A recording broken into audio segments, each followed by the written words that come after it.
Thank you, Mr. Chairman. Mr. Mills, I think you had mentioned the issue about banking regulations and its impact on small business, and your view was as it filters down, that at the top that there's certainly clarity and there's balance, but that as it filters down, perhaps there's not balance.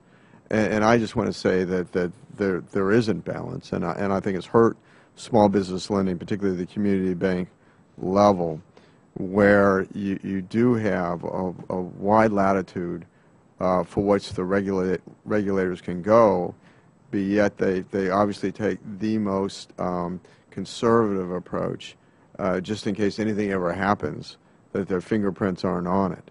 And you have performing loans out there that are being downgraded, causing these institutions to increase their capital requirement and pull in their ability to lend. And I just think that is a huge issue impacting small business at the community bank level.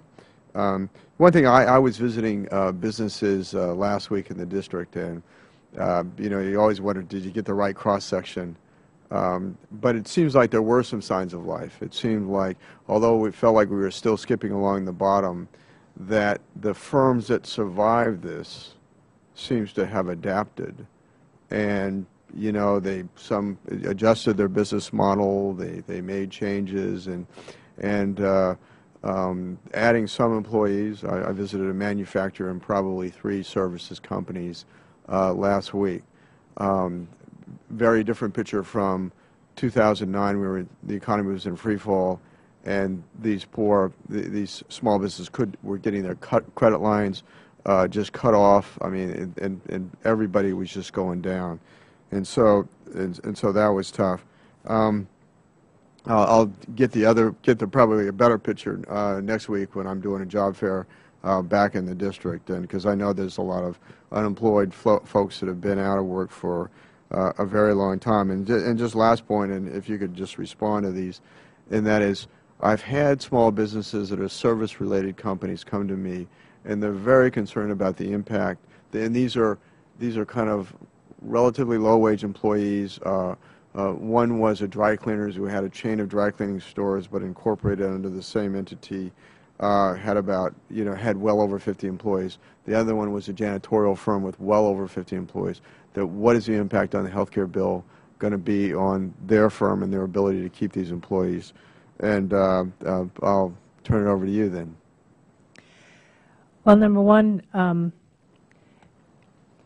I think you characterized it exactly right. We are seeing some signs of life among small business. We still have, but we have some demand now, and we have to make sure that they get access and opportunity.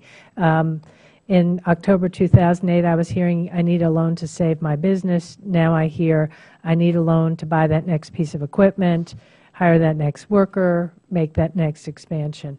And that is good news, but that also means we have to be there with access and opportunity. Let me just say real quick, I was able to visit one of them, in fact, that I did mention, was a restaurant that's being built, and in fact, that's with an SBA loan. So thank your department for that. Go ahead, please. Thank you.